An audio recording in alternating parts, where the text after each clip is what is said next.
Baik, terima kasih atas kesempatan diberikan kepada kami. Kami dari kelompok 3, kami akan mempresentasikan hasil kerja kelompok kami. Terlebih dahulu, perkenalkan, saya Niatri Handayani Jaluhu. Saya Hermes Dorvinci Sarumaha. Saya Wita Kristiani Jaluhu. Saya Sermon Simiman Sarumaha. Baik, penjelasan akan dijelaskan oleh Wita Kristiani Jaluhu. Terima kasih. Saya akan menjelaskan materi kami dari kelompok 3 tentang pengaruh era globalisasi terhadap hukum bisnis. Globalisasi adalah suatu integrasi internasional yang terjadi karena pertukaran pandangan dunia, yang dimana fenomena ini melibatkan integrasi ekonomi, budaya, kebijakan pemerintah. Kemudian yang kedua, ciri-ciri globalisasi. Ciri-ciri globalisasi ini terbagi atas 4.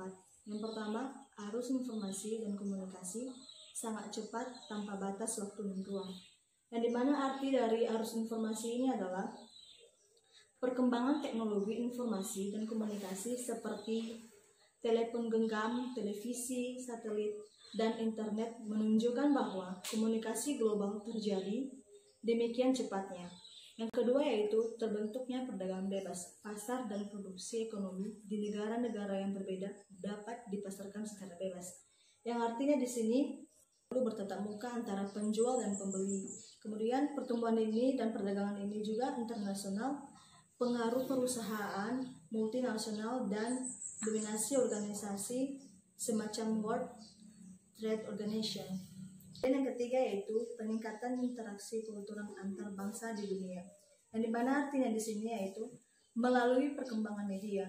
Perkembangan media ini terutama televisi, film, musik, dan transmisi.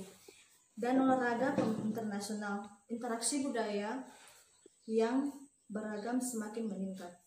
Kemudian yang terakhir yaitu meningkatnya masalah bersama. Yang dimana di sini beberapa hal yang menjadi masalah bersama masyarakat di dunia, misalnya pada bidang lingkungan hidup, krisis multinasional, kemudian inflasi regional, dan lain-lain sebagainya. Ketiga yaitu dampak pengaruh era globalisasi. Yang dimana arti dari dampak pengaruh era globalisasi ini terdiri dari 2 bagian, dampak positif dan dampak negatifnya.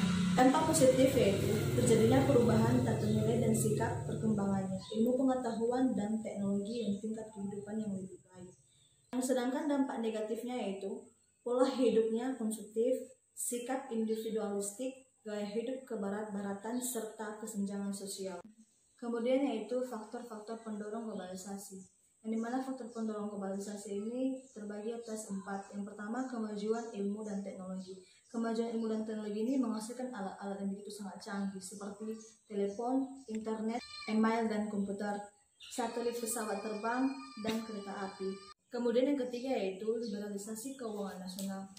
Jika selama ini kita mengenal mata uang asing itu dalam suatu negara, dalam dewasa ini kita mengenal mata uang euro. Untuk masyarakat ini Eropa mengatasi transaksi perdagangan internasional. Kemudian yang keempat yaitu meleburnya batas-batas wilayah negara. Yang dimana artinya di sini meleburnya laju teknologi informasi menyebabkan batas administrasi atau teritorial negara seolah-olah menjadi kabur bahkan hilang. Kemudian kelebihan era globalisasi terhadap hukum bisnis. Kemajuan teknologi menyebabkan kehidupan sosial ekonomi lebih produktif, efektif, dan efisien sehingga membuat produksi dalam negeri mampu bersaing di pasar internasional.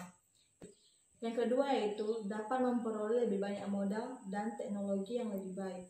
Yang ketiga, meluaskan pasar untuk produk dalam negeri. Yang keempat, kemajuan di bidang teknologi, komunikasi, informasi, dan transportasi yang memudahkan kehidupan manusia, transportasi yang cepat atau mobilitas tinggi. Yang kelima, mudah memperoleh informasi. Yang enam, meningkatnya turis dalam pariwisata. Yang ketujuh, meningkatkan pembangunan negara. Kekurangan atau kelemahan dan pengaruh era globalisasi terhadap hukum bisnis. Yang pertama yaitu budaya asli bisa berkurang, bahkan hilang berganti menjadi budaya barat. Kemudian yang kedua, semakin berkurangnya kebiasaan leluhur yang mendidik. Ketiga, semakin banyak kasus penyelundupan ilegal. Yang keempat, banyak polusi akibat banyak industri yang berdiri. Yang kelima, banyak orang yang mementingkan dirinya sendiri. Keenam, munculnya sikap atau gaya hidup yang bermewah-mewahan. Demikian penjelasan dari materi kelompok kami. Baik, demikian presentasi kami. Jika ada dari teman-teman semua yang ingin bertanya atau kritik atau saran, kami persilahkan.